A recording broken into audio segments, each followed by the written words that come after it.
What happened to the Beach Boys? Brian Wilson's musical upbringing played a significant role in his development as a musician. Brian's exposure to rhythm and blues inspired him to write songs and teach harmonies to others, including Mike Love. Together, they formed the Pendletones, later known as the Beach Boys, along with Carl Wilson and Al Jardine. Under the guidance of his father, the Beach Boys recorded Surfing, which gained regional success, and at this point, Dennis Wilson, the middle Wilson brother, joined because the mother didn't want them to have a band without Dennis in it. Al Jardine left shortly after because he didn't see the Beach Boys having much of a future, and he went back to be a dentist. They signed with Candix Records, later transitioning to Capitol Records. Their second single, Surfing Safari, received national attention, while their debut album showcased their unique sound. The breakthrough came with Surfing USA, launching the Beach Boys to national fame and contributing to the popularity of surf music. Brian's musical talents extended beyond his band, as he produced for other artists and drew inspiration from industry legends like Phil Spector. In 1963, the Beach Boys released their album Surfer Girl, which featured outside musicians for the first time. These musicians were often used by Phil Spector for his Wall of Sound productions. Shortly after, they released their fourth album, Little Deuce Coupe. They also put out a Christmas-themed single called Little Saint Nick, which reached number 3 on the US Billboard Christmas chart, and a couple of years ago it reached the top 40 on the Billboard Hot 100 during Christmas time.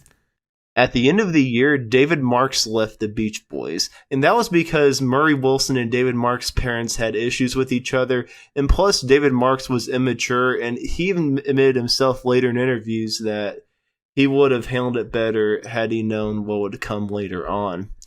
But Al Jardine came in back to be a full-time replacement, but he had been on tour with them in 1963 because Brian Wilson did not like being on the road. So Al Jardine did not actually replace David Marks, but because he was already in the band, but full-time he did. The popularity of surf music was fading as the British invasion took over. And after a successful tour in Australia, the Beach Boys faced competition from the Beatles and their record label support began to decline. In 1964, the Beach Boys faced challenges as their album Shut Down Volume 2 didn't reach the US top 10, despite the success of the top 5 single Fun Fun Fun. Brian's admiration for Phil Spector's rock music grew, and the emergence of the Beatles put pressure on him to keep up with their evolving sound. The band's relationship with their father, Murray, declined, leading to his removal as their manager during the recording of the hit single I Get Around. The song became their first number 1 hit on the Billboard Hot 100, showing their ability to compete with British pop groups. Their 6th album, All Summer Long, showcased a shift in style, incorporating exotic textures. They also released a successful live album, Beach Boys Concert, and recorded their acclaimed Christmas album. In late 1964, Brian Wilson faced increasing stress, leading to a panic attack during a flight. In January 1965, he decided to stop touring and focus on songwriting and production. Glenn Campbell temporarily replaced him on tour, and Carl became the band's musical director. Brian wanted to move beyond the surf image of the Beach Boys and experiment with new musical styles. Their album, The Beach Boys Today, released in March 1965, showcased a mix of up-tempo tracks and emotional ballads, representing an early example of the album as art concept. Bruce Johnston joined as a full-time member, and the band released successful singles like California Girls and a reworked version of Help Me Rhonda. They also recorded the Live in the Studio album Beach Boys Party, which included the hit single Barbara Ann. In the mid-1960s, Brian Wilson's collaboration with Tony Asher on the album Pet Sounds showcased a departure from the Beach Boys' earlier style. The album featured inventive harmonies, unconventional chord voicings, and the use of percussion, deviating from the typical surf music sound. Brian aimed to create a cohesive artistic statement similar to the Beatles' album Rubber Soul. The album's release in May 1966 elevated the Beach Boys' status as an innovative rock group, despite mixed initial reviews in the US. In the UK, the album received critical acclaim and reached number 2 on the charts. Pet Sounds became influential in rock music and was voted the greatest record ever made by a panel of musicians and producers. However, Mike Love absolutely hated it at the time, and he tried to do everything to get Brian Wilson to go to what worked before, which was the surf and car music. But let's be glad that Brian Wilson did what he did with the best album they ever did. After that, they tried to go with Smile, which was even more experimental. But once again, Brian's own problems with drugs, Mike Love and some other band members questioning decisions. Smile was canceled, and the Beach Boys later on released Smiley Smile in September 1967, which was a watered-down version of Smile, and it received underwhelming reviews and lower sales.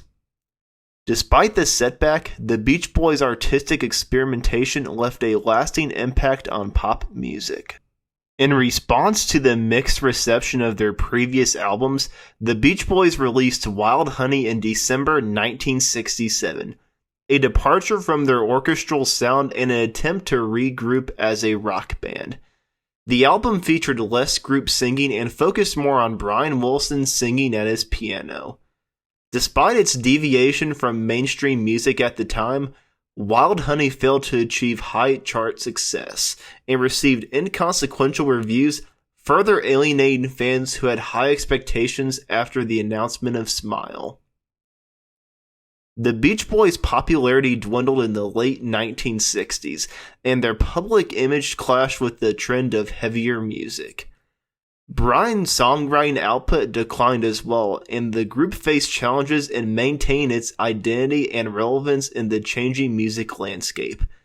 Their album Friends was influenced by transcendental meditation, but also struggled commercially. In the late 1960s, Dennis Wilson befriended Charles Manson, and although there were attempts to record Manson's music, the band never signed him to their label. Around this time, the Beach Boys released the single Do It Again, which reminisced about their surf music era. The album 2020 was released in 1969, featuring a mix of new recordings and leftovers, but it received limited commercial success. The Beach Boys faced financial challenges and contemplated bankruptcy.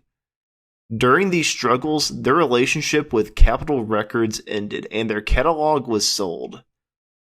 They signed with Reprise Records in 1970 and released the album Sunflower, which garnered critical acclaim but had modest sales. The band explored more socially conscious lyrics under the guidance of their new manager Jack Riley. In the early 1970s, the Beach Boys experienced lineup changes, with Ricky Fataar and Blondie Chaplin joining the band while Bruce Johnston left because he knew Brian Wilson was never going to come back full-time. They released the albums like Carl and the Passion, So Tough, and Holland, which included the successful single Sail On Sailor. The band continued touring and released a live album called The Beach Boys in Concert. Brian Wilson struggled with personal issues while the band enjoyed unexpected success with their greatest hits compilation album Endless Summer, which became their second number one album in the US. And before they went on a big tour with Chicago, Blondie Chaplin left the band with disputes with the Beach Boys' new manager, who was also Chicago's manager. Ricky Fataar also left later on in 1974, early 1975, because Dennis Wilson, who broke his arm a few years before that, was able to play the drums again, so Ricky wasn't really needed for that. Despite tensions, the Beach Boys remained a popular and profitable band culminating in a successful tour with Chicago in 1975. In 1975, Brian Wilson signed a production deal but was drawn back to the Beach Boys' demand for a new album. He admitted himself to the care of psychologist Eugene Landy in 1975, which helped him overcome substance abuse. The band returned to the studio in early 1976 with Brian producing again. There were disagreements within the band regarding the direction of the album, with some members favoring rock and roll standards and others wanting original material. The resulting album, 15 Big Ones, was a compromise, released in July 1976. It received mixed reviews but achieved commercial success. Brian made occasional public appearances and produced the album The Beach Boys Love You, which had a polarizing reception upon its release in 1977. The intended follow-up album, Adult Child, was completed but vetoed by Mike Love, Al Jardine, and the record company. In 1977, the Beach Boys experienced a highly lucrative concert tour and signed an $8 million contract with CBS Records. The band was divided into two factions, with tensions escalating, including a public onstage altercation between Mike Love and Brian Wilson. Dennis Wilson left the band temporarily, but they eventually reached a settlement and continued their music career. They released the album MIU Album in 1978, which saw limited contributions from Dennis and Carl Wilson. That was a big flop, and they later released two albums for CBS, LA Light Album and Keeping the Summer Alive, which had moderate success compared to MIU. Carl left the touring group for a period, while Brian's health was managed by therapist Eugene Landy. And Carl Wilson went on to record two solo albums and even had a song hit the Billboard Hot 100 in What You Do to Me. And he left the band because he didn't think they were taking their shows seriously and they would never rehearse, and he was tired of them being an oldies band. The Beach Boys faced ongoing challenges, but efforts were made to restore Brian's health. In the late 1970s and early 1980s, Dennis Wilson faced personal and financial difficulties, including failed relationships and financial troubles that led to the loss of his assets. Tensions between Mike Love and Dennis Wilson escalated, resulting in restraining orders against each other. And allegedly, Dennis Wilson even had a baby with Mike Love's daughter. And it's never known if Sean Love was really his daughter, but it's part of their story, and there's more to it. Following Brian Wilson's re-entry into therapy, Dennis was given an ultimatum to enter rehab or be banned from performing with the Beach Boys. He checked into rehab but tragically drowned in December 1983 at the age of 39. The Beach Boys continued touring and releasing albums, including the self-titled album Beach Boys in 1985. They collaborated with other artists and achieved success with singles like Wipeout and Kokomo. The band's dynamics remained strained, with Brian feeling distant from the group. In 1992, the Beach Boys released Summer in Paradise, and it was by far their worst-selling album. The band faced legal disputes, including lawsuits with Brian's memoir resulting in settlements and revelations about song credits. Despite their legal battles, Brian expressed a cooler relationship with Mike and collaborated with producer Andy Paley on new material for the Beach Boys. However, their plans for an album were scrapped, and instead they released Stars and Stripes Volume 1, featuring country music covers of Beach Boys songs. The idea of completing the album Smile was rejected by Carl Wilson out of concern for Brian's well-being. In 1997, Carl Wilson was diagnosed with terminal lung and brain cancer, but continued to perform with the band while undergoing chemotherapy. He passed away in February 1998, shortly after the death of his mother, Audrey. After his death, Al Jardine left the touring lineup and started performing with his own band. Legal disputes arose between Jardine and Mike Love, resulting in lawsuits and counterclaims.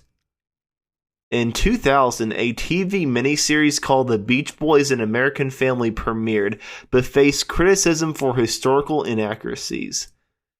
Brian Wilson released his solo album Brian Wilson Presents Smile in 2004, and legal issues emerged when he re-recorded Beach Boys songs. After the long wait, the group reunited for a 50th anniversary album and tour in 2012, but experienced tensions and subsequent divisions. Reunion rumors have surfaced over the years, but a full reunion has not materialized since then. Various members have released memoirs, and the Beach Boys' music continues to be the subject of controversy and public attention.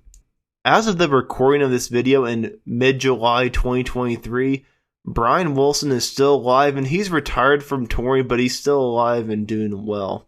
And Al Jardine still tours. He occasionally tours with Brian Wilson's daughters, and of course he tours with his son Matt, and he also tours with some former Beach Boys touring musicians. And as you know, Mike Love and Bruce Johnston still own the rights to the Beach Boys name, so they tour as the Beach Boys across the world, and they've been doing that for almost 25 years now, believe it or not. And David Marks has stayed out of the public eye in recent years, so he isn't really doing much notable. Blondie Chaplin has been touring with Brian Wilson, or he was touring with him before Brian Wilson retired from touring, so who knows what he's going to do now. And that's what happened to the Beach Boys. Thanks for watching, like and subscribe if you haven't already, and I want to do something special for 20k subscribers, and this is what I'm going to do. And it's hard to mention every single fact about a band this iconic and this popular. There's so much information about them out there. It's hard to make a video in under 20 minutes about their history. So I did the best I could. Let me know some important information I missed out if I did any. Thanks for watching. I'll see you in the next video.